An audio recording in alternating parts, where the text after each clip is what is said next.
Hey everyone, it's Chris here with your Saturday night thingy. It's good to be with you again tonight and this week on a Saturday night.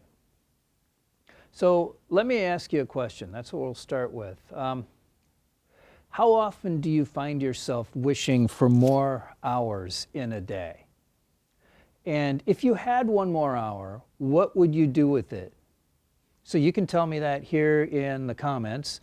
Or you can click on over to the First Friends and Family Facebook group later on and tell us there. But this question about having extra time isn't just idle chit-chat today, is it?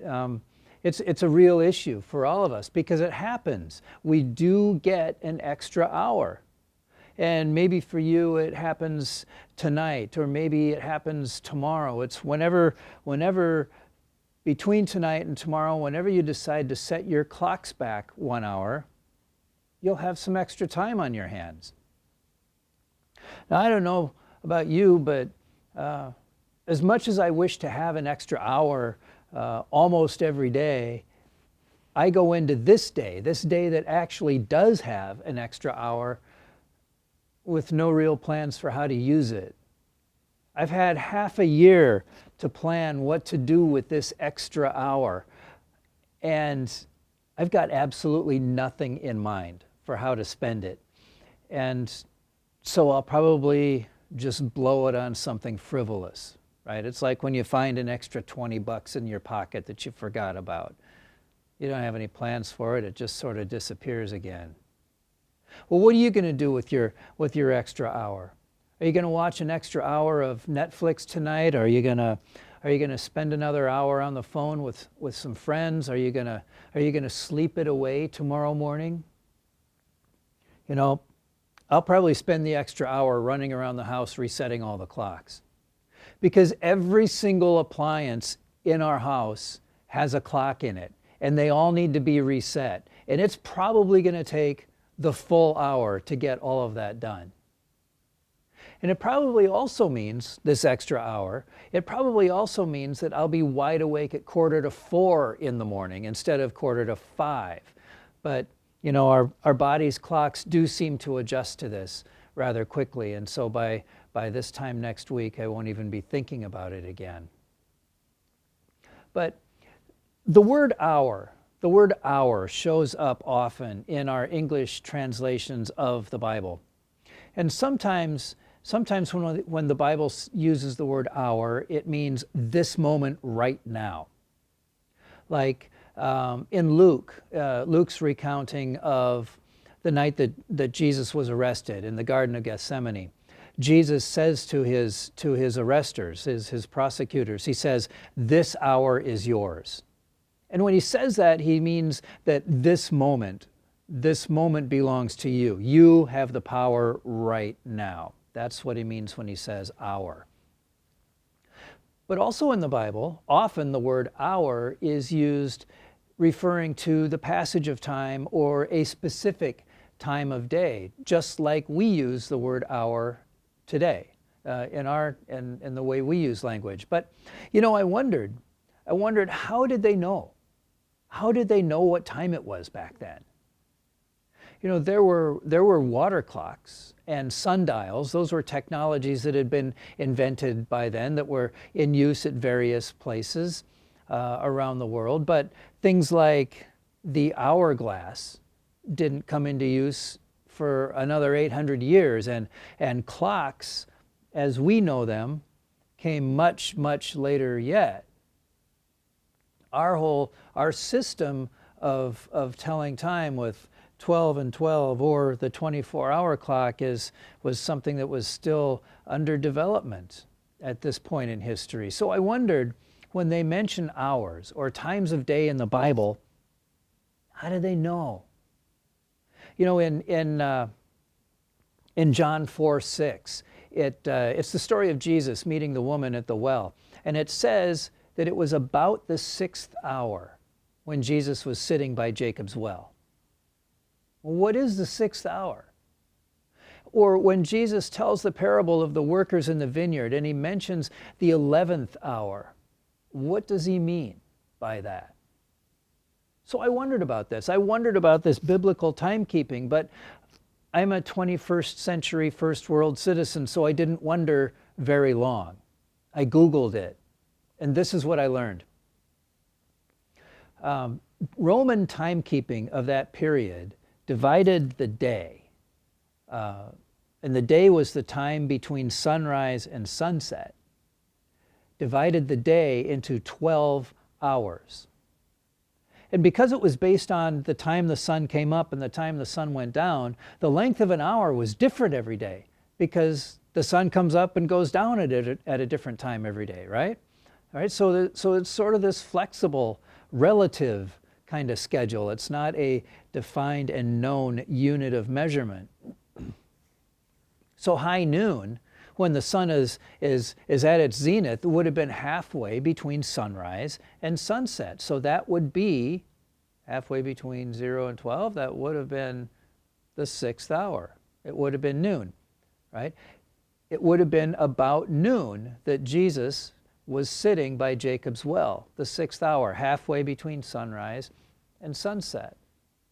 And in that parable of the workers in the vineyards, the 11th hour would have been near the end of the workday. If there are 12 hours of daylight, when you get to the 11th hour, you're almost done for the day, right? And so we still use that expression today. That's where it comes from when we talk about the 11th hour. It means something that happens at the last minute or something that's almost late because of when it happens. So this isn't really a spiritual devotion tonight. It's more of just an explanation that might help you in your own reading and understanding of Bible passages. You know, when we read the Bible and when we see references to the 3rd hour, the 4th hour, the 9th hour, now we'll have an idea of what time of day they're talking about. And that helps us to form a more accurate picture of what that scene would have looked like. Right? When we read the crucifixion story and we see that it was the 9th hour when Jesus cried out, my God, why have you forsaken me?" Now we know that the 9th hour would have been halfway between noon and sunset. It would have been mid-afternoon, about 3 o'clock, the hottest part of the day, right? And so that bit of understanding of being able to place this piece of the story into its proper time frame, that helps us to form a picture of what that must have looked like and felt like to be there, right? And that makes it easier for us to identify with what's going on, with the story that's being told to us, right? So geography, knowing the geography as we read the stories of the Bible, knowing the time, that all helps us to understand what's happening. So that little lesson in biblical timekeeping, that's what I've got for you tonight. That and the question that I started with. What are you going to do with your extra hour? You know, you could do something spiritual and constructive with it. You could dig a little deeper for an hour into your favorite Bible story, right? It's easy to do. Just Google it. Google fixes everything, right? And you Google your favorite Bible story, John 3:16. And you'll get all kinds of commentary and study guides on it, right? You could pray for your extra hour. You could educate yourself on a pressing need that someone has in our community or somewhere else in the world, and then make a suggestion to our First UMC missions team. You could do that. You could do that with your extra hour. Or you could watch Netflix, right? It's your choice.